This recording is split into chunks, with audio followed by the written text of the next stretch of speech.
Hi, and welcome back to episode 2 of my DIY backyard sauna build. In this video, I'll be covering how I constructed and attached the roof, given the constraints. This video will also cover the OSB sheathing and Tyvek house wrap, the insulation, and more.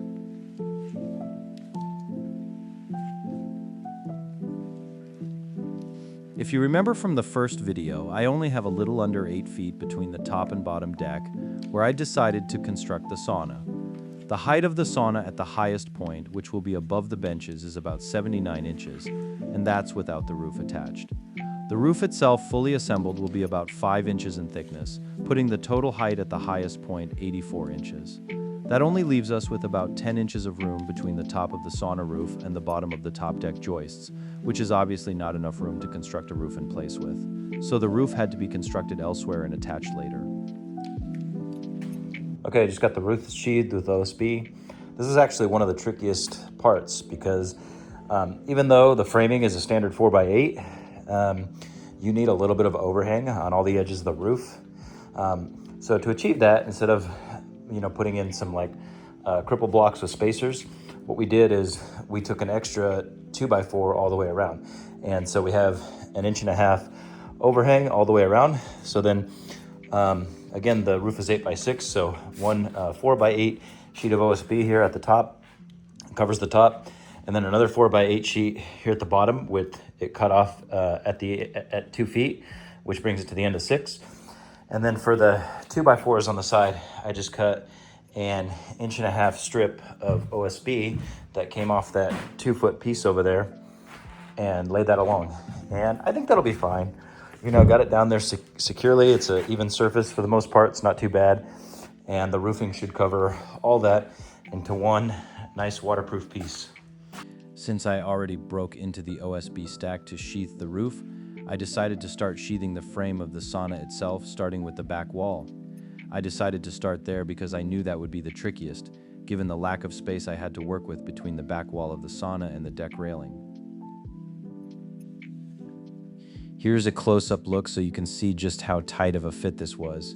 I had to use my ladder to go from about a 7-foot drop to the ground on an uneven surface to get in there and securely attach the OSB onto the studs to complete the sheathing. It was really sketchy and not too much fun, but we got the first wall sheathed, and that's all that matters.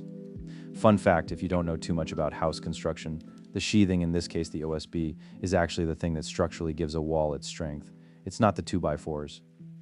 In the United States, we used to use plywood for all construction until 1963, when a guy in California figured out that if you lay a bunch of wood strands in a specific orientation and compress them with glue, you end up with a board that is not only stronger than plywood, but about 30% cheaper to make. As a result, for the past 50 years, OSB is the preferred wood of choice in 80% of construction projects in North America. So right here, I'm moving another sheet of 4x8 OSB into place, and it might be hard to tell. You can kind of see me kick it there. But there are 2 little pieces of OSB, which is 7/8 of an inch, under the OSB. In most construction like this, you don't want the OSB in contact with the ground or foundation, anywhere that moisture can get in. And really, it's no different here. Even though this is a deck, you can kind of see it's going directly on one of those deck boards right there. And while it's pretty low risk, I don't want water to sit there on the bottom of the OSB when it rains and swell or rot or whatever. So I do give it some gap by putting that 7/8 piece of OSB scrap below it as I work this in. And I'm using nails and screws here. The nails give it a little bit of give and go, and the screws are just for convenient fastening. So off camera, I ended up finishing up the rest of the sheathing on that wall and the remaining 2 walls, and it was a new weekend, so I decided to finish up the roof. I went over a lot of options for the roof given the slight slope, everything from metal to EDPM, but ultimately just decided on asphalt shingles. I actually used to roof houses when I was a teenager using this method. So this is what I knew best. It's not my best work, and I'll talk about that more in a moment. But to this day, it hasn't leaked at all. And one thing I did to try and accommodate for the low slope was overlay the tar paper sheets at about a 75% overlap to try and give it some extra protection. Okay, so I started putting the roof on, and I kind of realized like midway. So basically with this drip edge, which is this black thing here at the bottom, you are supposed to put the side ones on before you do the felt roll underneath. And then after you do the felt roll, you put the bottom one on. And that's the order that it goes in. So I did that, but I think I put these side ones on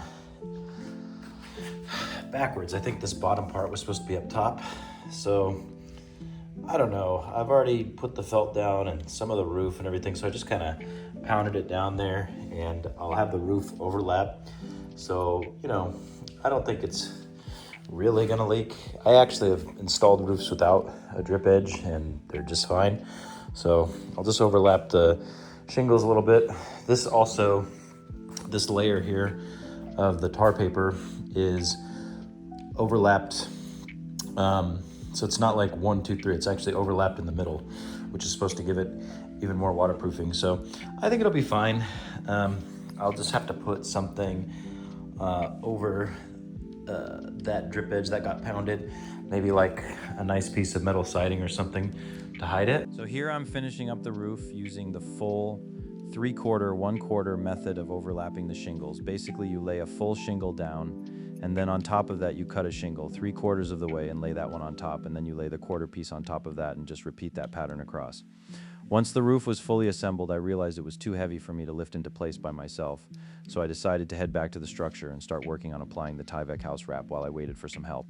Applying house wrap is normally pretty straightforward, but again, as you can see here, having to work this in solo in about a 5-inch gap in the back made it a pain in the ass, especially solo, but with some time and patience I was able to get the first layer done. I'll talk more about that in a second, and then I'll get some help getting the roof on. Okay, got the framing on, the OSB on, the first layer of house wrap. Everything's coming along really nicely. This thing is super structurally sound. It's pretty big in here. You can see there's like, the gap on the OSB is actually intentional so that when it expands and contracts, it has a little place to go. But this thing, I mean, you could do, this thing is solid, man. It's not going anywhere. Looking pretty good. Okay, sheathing on, first layer of house wrap on, and look at this, I got the roof on. So just have one hurricane tie on there now, but eventually each stud will have hurricane ties. Let's see here. The roof came out pretty good. See it? It's all on. I got the drip edge here a little messed up, especially when we were dragging it over, but you know what? It's gonna be okay. I'll cover it up and should be good to go. Yeah, fit perfectly. It's got one 2x4 all the way around on all 4 sides. So pretty good. Okay, got the house wrap on, got it taped up. You know, it's not the cleanest job in the world, but I think it's okay. I mean, the whole purpose of it is to allow that moisture to get in and fall to the bottom there. So yeah, ready for siding.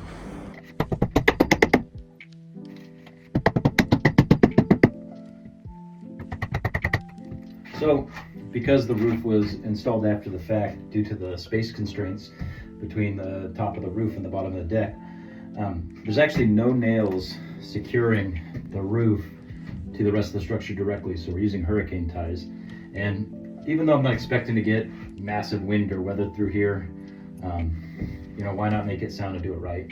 So there are 5 studs that run, that are the roof joists that are 2x4, and each stud gets a hurricane tie on both sides, which is 7 nails a piece. So, you know, that's 70 nails pretty much between the metal holding the roof on. Yeah, it's gonna be super solid. I mean, this thing only has, that's not going anywhere. The roof is not going anywhere. After the hurricane ties are in place, we'll do some foam to get any gaps between the top of the roof and the rest of the structure, and then we will start putting in insulation.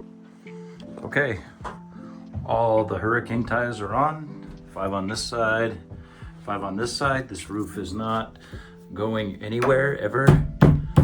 It is in there quite solidly.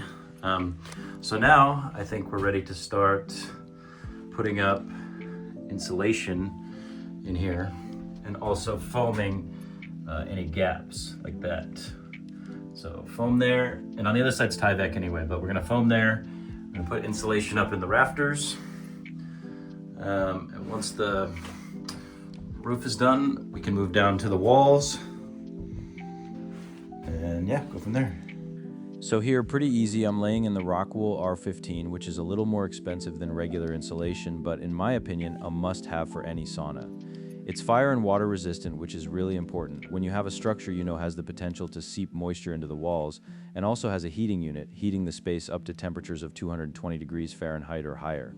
This stuff is made for normal construction where your studs are 16 inches on center, which is exactly what this is, and doesn't require any sort of adhesive. You just lay it in there snugly. Yep.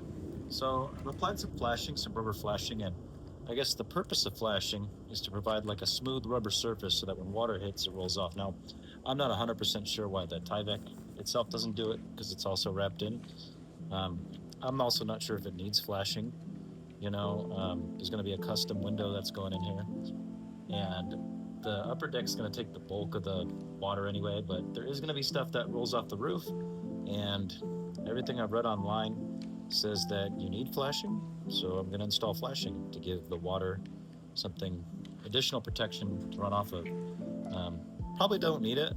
I'm not really sure, but I'm trying to do this the correct way and keep water out of the structure. So what I did is I took a single piece right here and rolled it across and then cut it in with the X-Acto.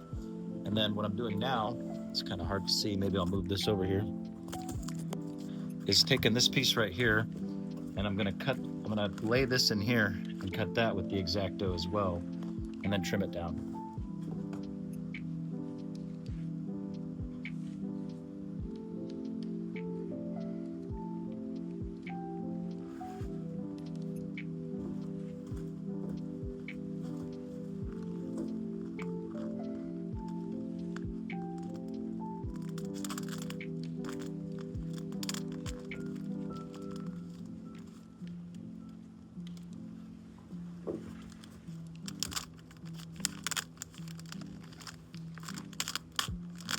So that is not the best. I want it really in the corner there.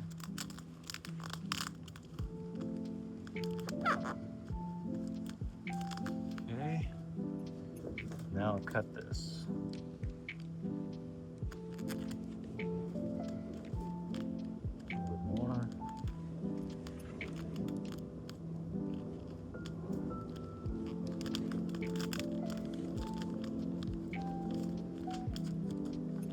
There, now it has one pretty solid rubber membrane that goes.